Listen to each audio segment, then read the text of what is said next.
My name is Gabriel Schindler.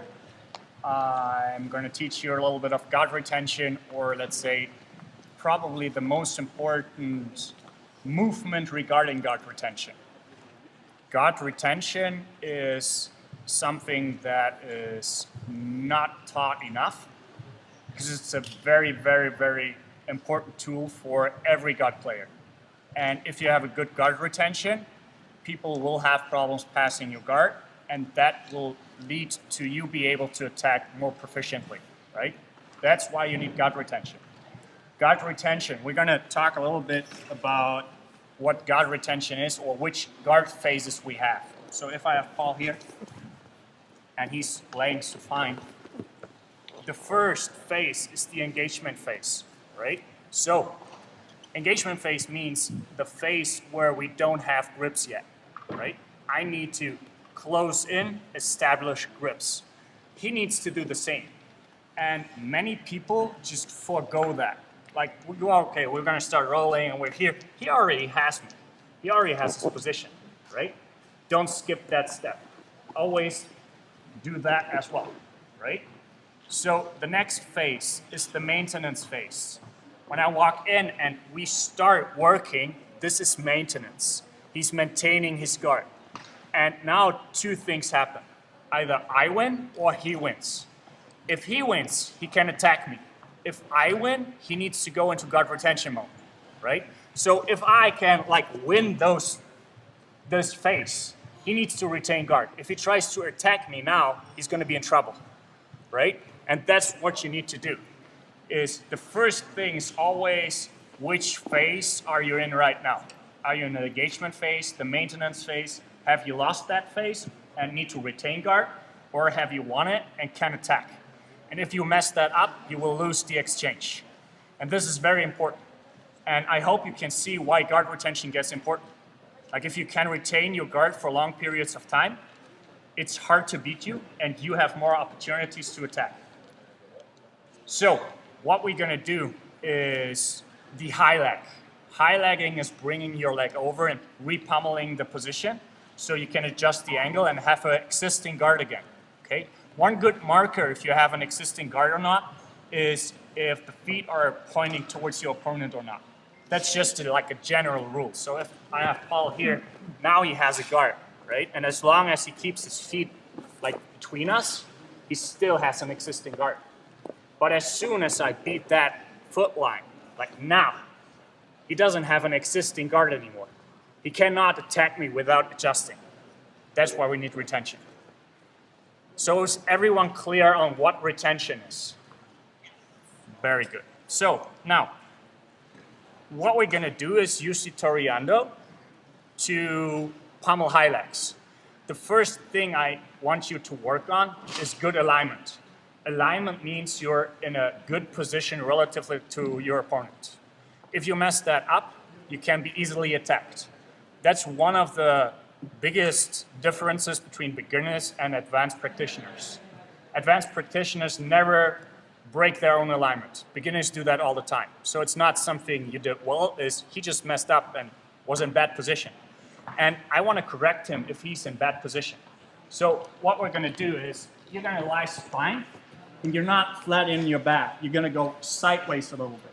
And your elbow is under your knee, and the other elbow is on the outside. We're going to talk about why in a second, okay? And my feet are roughly pointing at the shoulders or his hips, depending on what you want to do. Like, you can play different things here, but I want you to be here, right? This is the first thing we're going to do. Have good alignment, a good position.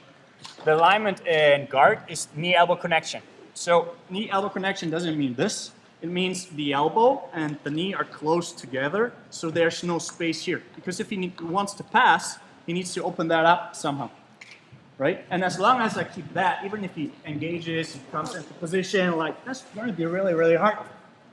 Because I'm not opening up myself. So if he's here and I've got, oh, he's going to pass, oh, shoot. He's going to occupy that space, and now it's a problem for me. But as long as I'm diligent in keeping my alignment, my knee-elbow connection, this is really, really, really hard. I'm just holding position. That's all I'm doing. Now, the problem that he can create for me is he can turn my knees out, right? So if Paul starts turning my knees out this direction and I fall, that's going to be bad, right? He has back exposure, he can pass, he can do all sorts of things. Doesn't mean I've lost, but we're later in the phase. I don't want to end up here. I want my weapons facing him, not the other way, right? For the beginning, at least. So what I'm going to do is I have good alignment, and he just starts pushing my knees outwards, and I can't let that happen. That's where the elbow post comes in. So I need to elbow post and bring my hip to my elbow. It's very important that I don't try to push in because I'm going to lose that. I need to move my hip towards my elbow. I'm going to adjust the knee angle. Now if he tries pushing outwards, that's really, really hard. There comes a point where he's a little more towards that and you can reframe your own knee. But that comes later. Don't start here because you see my knees are pointing up. I want to have my knees pointed in and I can't reach my own knee yet, right? And if that structure fails, I do this. The second one I need is the frame that gives me enough time to repummel. So I need to frame, in this case, the elbow pit. So when he tries turning me out, I need to frame here. And as long as I do that, it's really hard for him to come closer. This is a very obnoxious frame. Like people used to do this, but it's very easy to slip and go by. So rather than this, go for the armpit. And this is all I want you to have. So he can't close in. If he tries to push me out, it's going to be really hard. You see, he's more or less rotating me, and I can elbow walk if I want to. Now, some of you may think the underhook is an issue here. It's not in this case because I have a good connection of knee and elbow. Because if he tries to pummel the underhook in here, he's really, really exposed because he's extending himself, right? And can go attacks right away if I want to. So it would not be wise for him to do that.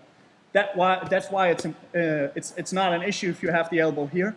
If I lose my knee elbow connection, that's a different story, however, right? So over here, and he beats that, like now he can slide into underhooks because I don't have a knee elbow connection anymore, right? But as long as you have knee elbow connection here, like it's gonna be really, really hard. And that's all I want you to do for now, because that's the most important step at the beginning. If you mess that up, high legging will be really, really hard. Okay, so what you're gonna do is you have your partner, you look at his alignment. Is he in good position? Does he have knee elbow connection? If he doesn't, I won't start. And we're not starting here. Don't forget the engagement phase. We're starting here. Now I just grab and I just get a small angle and start pushing out. And see, I can't push out. You can hold it. That's all I want. Okay? This needs to be by reflex at the end, not at the beginning. So give him enough time. Right? Anybody need to see it again? So, don't forget to do both sides. This is one technique where it's important that you practice it on both sides relatively early.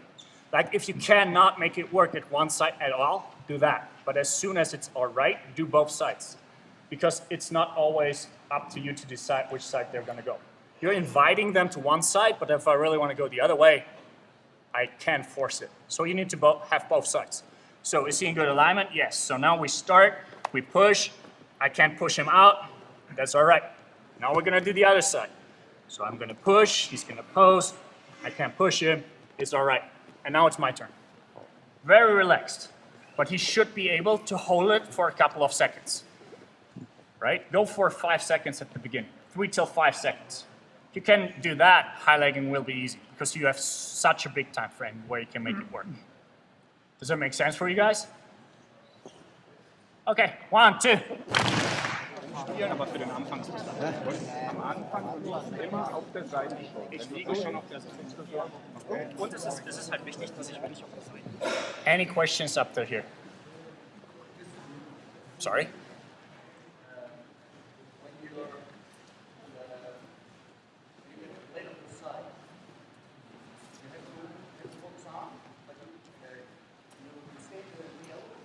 No, you don't have to.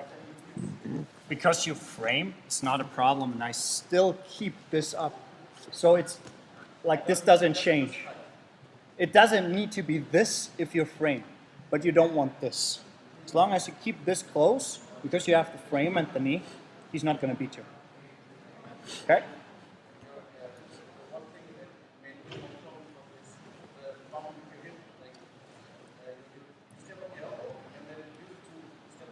Exactly.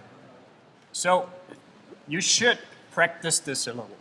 You should be able to elbow walk, and you should be able to switch your hips one way or the other, because that's the movement you're going to do. So when I'm here and I post this, I bring the hip here towards the elbow, and this points the knee inwards. I want this. This is the motion. And even if he beats me to it, and he's like here, like I can still make that work. You see, I use a little kipping motion here, I still get the angle. And from there I can go on, right? But this needs to be ingrained into you, because this is the reflex you need to make it work. If you miss that step, it's not over, but it will get harder, okay? Because the more your knees are turned out, the harder it is to highlight. And then, unless you're really, really mobile, it becomes harder, right? And don't count on your mobility. Have good structure, right? And that's what's important. You are not allowed to bring your feet onto the floor. I tell you why. Because what most of you have been doing, and this is one of the biggest mistakes you can make as a beginner, is hip escape. Because you've been doing that all day, right? Shrimping over the mat, stuff like that. So what people do is they get turned out and they post the foot and they start hip escaping. And everything opens up, right? Even if you don't do it with both feet, even if you just plant this one, like everything opens up here. Like it's really, really hard to get good position. And good people are going to use that to pass you. Because what you've done essentially is broken your own alignment. That's what we've been talking about at the beginning. If you do that, everything else will be harder. There's some exceptions to this rule, but generally speaking, you don't want to plant your feet on the floor in that case. Okay, so don't do it. I know it's hard, because if you miss the timing, you're going to turn out and you want to turn back in, but most of the time it's better to not do that. Okay, so try not to put your feet on the floor, right? So now for the beginning, I'll give him enough time. I wait till he is ready. And what I mean by that is we're going to do it in 2 steps. We're going to add the high leg itself so you can regain your guard, right? But we're going to wait till he has his elbow posted. So what you're supposed to do as the uke is turn him out here. And if he doesn't do anything, he will fall. But do it really, really slowly so he has enough time to do it, right? So when we're here, I wait till he's posted, he brings the hip towards the elbow, and now I start pushing. And from there, we're gonna pause, and he's gonna high leg over, and he's aiming for this shoulder. Don't go for the hip, don't go for the near shoulder. Go for the far shoulder. So he's just bringing his leg over, placing it on the shoulder, and he's gonna readjust his hip angle. So now, if we're gonna drill it later and do isolation training, I don't want you to get offensive. But it's important that you start getting offensively as soon as you regain your guard. Because if you're in a defensive cycle, I'm gonna pass, and you're gonna lose one way or the other. So as soon as you're done with your defense, switch to an offensive cycle. So even though you cannot sweep him, he's not able to attack you right again, right? So even if you just make him think and regain the position, that's all right. One simple way of doing that is just pummeling your feet to the inside, go for inside position. Because I can't throw the legs the other way if you do that. So we're here, we're gonna go slow, he's posted, it's gonna go here, and now it's just pummeling the legs to the inside. Don't reach. If I'm here, he's not doing this. Okay? He's breaking his own alignment again. Don't do that. Okay? So if he's not close enough, then don't go for it. But if people want to pass, they're going to be close, because they can't pass if they're not close enough, right? So you want to be close as a partner, right? So if that's easy, go a little lower with the upper body. So people need to pummel over the head. You can increase the difficulty that way, right? So when we're here, I wait for him. He's posting, I can't turn him out. Like, I'm low, you see? And now he still makes it work. Pummels the leg to the inside and everything is fine. If you can, do both sides again. But don't skip steps. Don't skip the elbow post.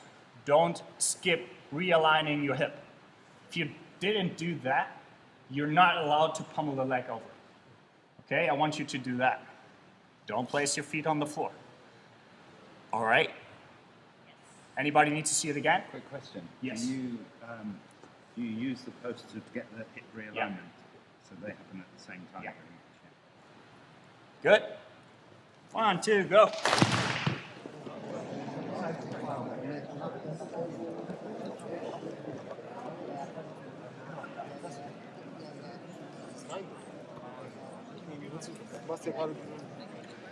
Okay, so a couple of things. First, people have been asking me about the thumb up grip. I think Thomas showed it to you. It's a strong grip and you can definitely use it if you have enough shoulder mobility and wrist mobility. But if that gives you issues, just be here. That's totally fine for the moment. And it both has pros and cons, but like if you feel that's not gonna work for you because of the shoulder rotation and the wrist rotation, you don't have to use it. But what I suggest is trying both out and finding what works when.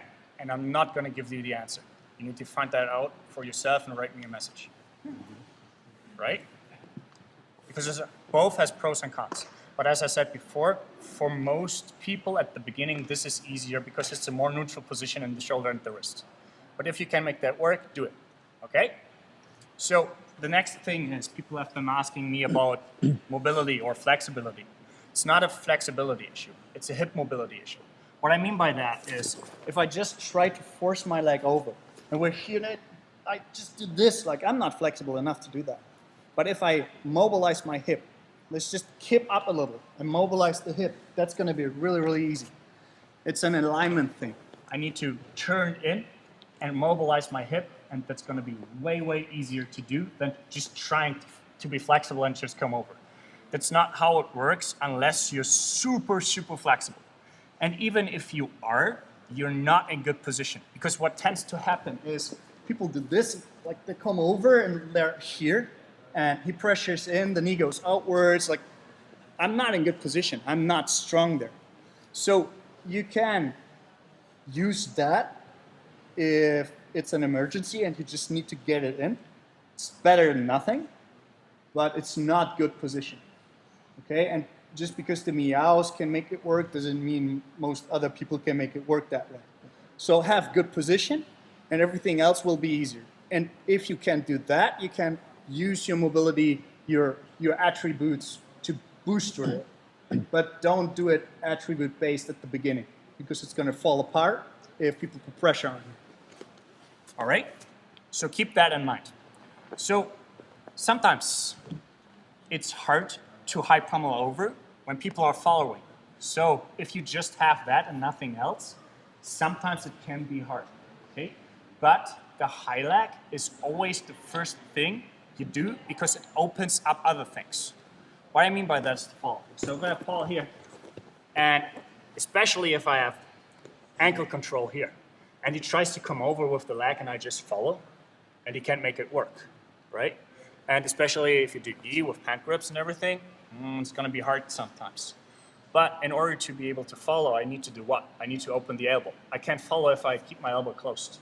And this opens a pocket here. And instead of pummeling over, he's gonna pummel under, right? But it's important that he opens the elbow first and goes high leg first and not under pummel directly. So he's here, it's gonna come up, this opens up, and he's just gonna pummel under onto the bicep or the near shoulder. And he uses that to get his angle back again, and he can just place his feet just like before, right? So if you can't make that work, you need to do both. And now you've created a dilemma. It's just about timing. It's not about knowing technique or anything. It's just timing it right. And sometimes you have to go 1, 2, 3, right? This is important to note. We have one other pummel. It's called the back pummel. So if I open that up and I just cannot make it work, I'm going to use the other one. What I mean by that is we're going to be here, right? We have the position. Thank you. We have the position. Keep the ankle. Yeah. I can't come over, and it's hard to come under. But see the gap I've created? I can just back pummel this and come back this way, right? So it doesn't matter how he follows. He needs to open up space somewhere. Otherwise, he cannot follow. So we use the high pummel, the low pummel, and the back pummel in conjunction. And if you can do all three, you're gonna be succeeding a lot of the time, okay? And you just need to practice timing. So we're gonna do that, and after that, we're just gonna go timing-based training, because that's what's gonna get you better. but I'm going to show everything again. So we're here. For the moment, keep the ankles, because that makes it hard to pummel this, okay? If he posts up here, there's way more space here, and he cannot follow with the hand. So that makes the high pummel easier.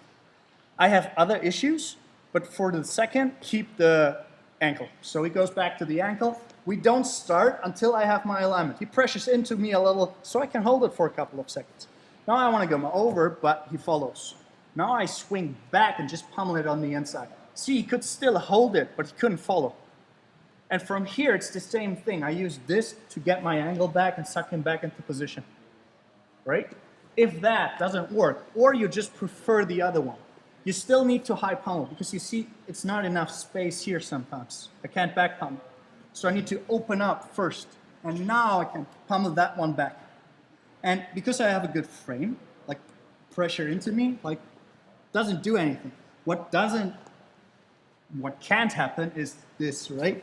I don't want this. So keep a good position here. So even if he leans into it, he just goes into the structure of my body. Like I can hold that all day, right? So once more, I want to come here. I want to come over. It doesn't work.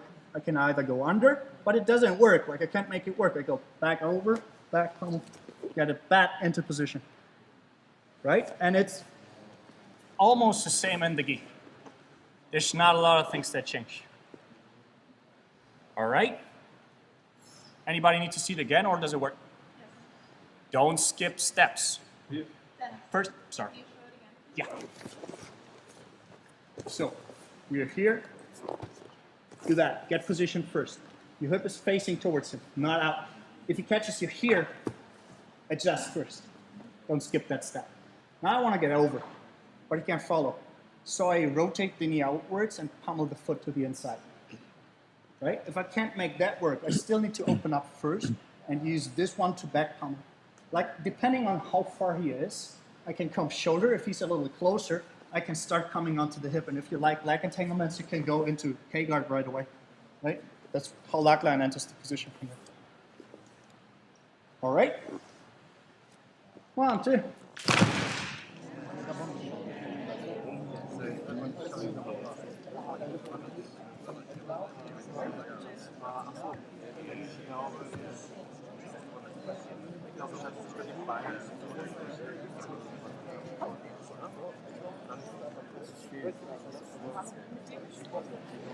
Okay, guys, I've been asked a lot about space.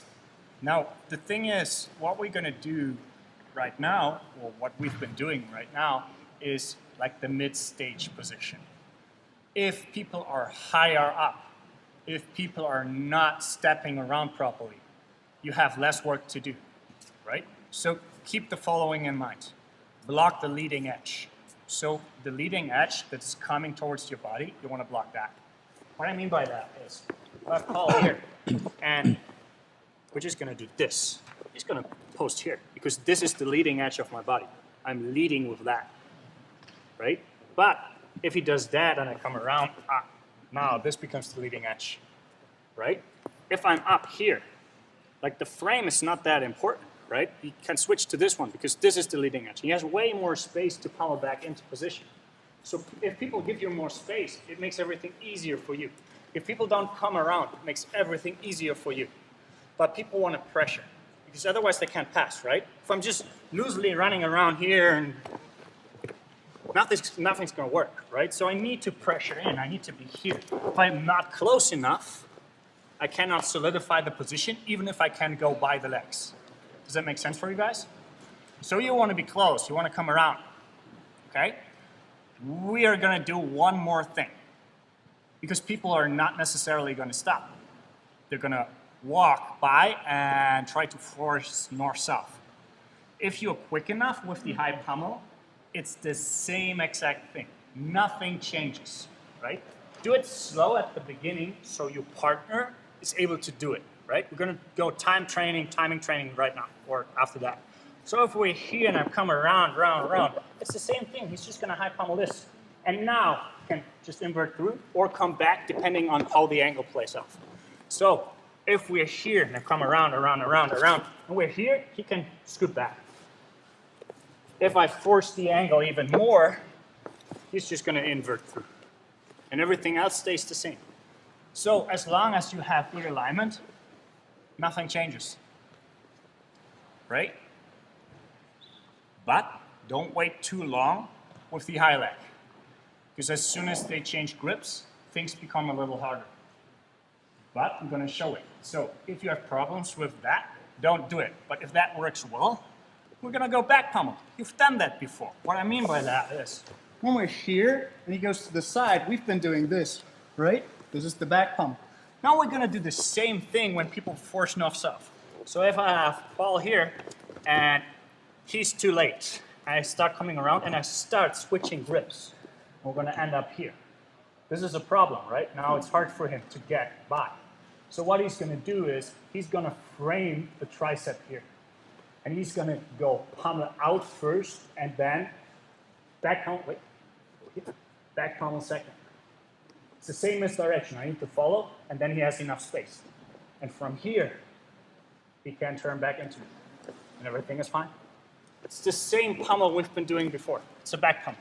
It's the same thing, right? So, once more. If we're here, and he's quick enough, he's just going to high pummel this one over to the shoulder. Wait, yeah. And it's going to come back or invert through.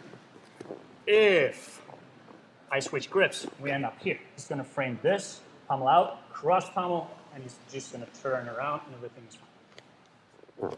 If you have those things in your pocket, it's going to be hard to pass you that way. It's really, really strong. And if you're a little more advanced, you can use that to invert into legs and attack right away. Right? Nothing changes. It stays the same thing. So if I have Paul here, and he's coming around, oh, I'm not quick enough, he changes grips. Like I still do this. Sometimes I start framing here so he doesn't come close. Now this is hard to get in. I need to pummel out first. And now I can get that. And from here, if I want to, I can switch and go into leg attacks right away again. And nothing changes. So if you're there, you can use that to enter into the leg attack right away. Right? But the high pummel against the north-south position is the most fundamental and important one at the beginning. So get that done before you start going with the back pummel against people that switch the grips. So for the moment, if you're Dioke, try to use the exact grips I use. It makes it easier for your partner at the beginning, right? If you're more advanced, you can switch off grips and play around a little, but keep it simple at the beginning if you're not there yet, right? 1, 2.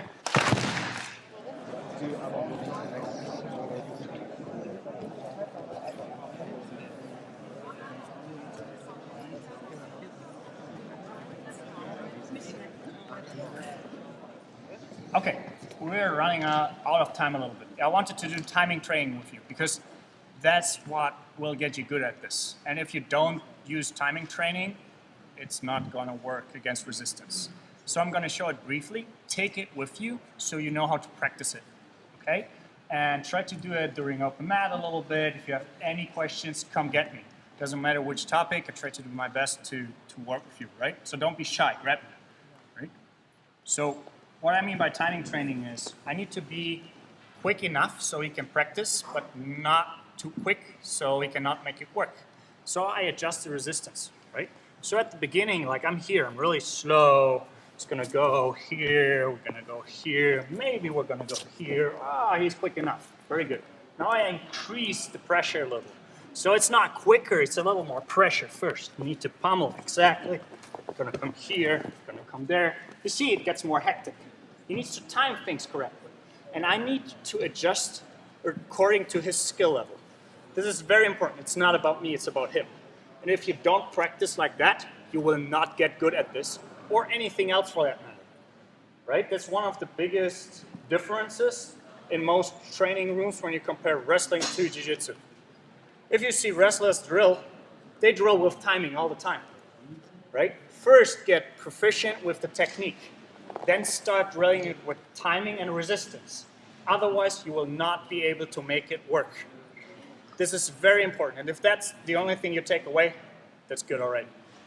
Okay? So, we don't have too much time, so I'm not going to ask if you have any questions. Just grab me later, right? You can ask me anything, no problem. So I hope you liked the class. If not, tell me. I'll try to make it better next time. But if you're okay with it, I'd like to have a picture. Okay, thank you very much, guys.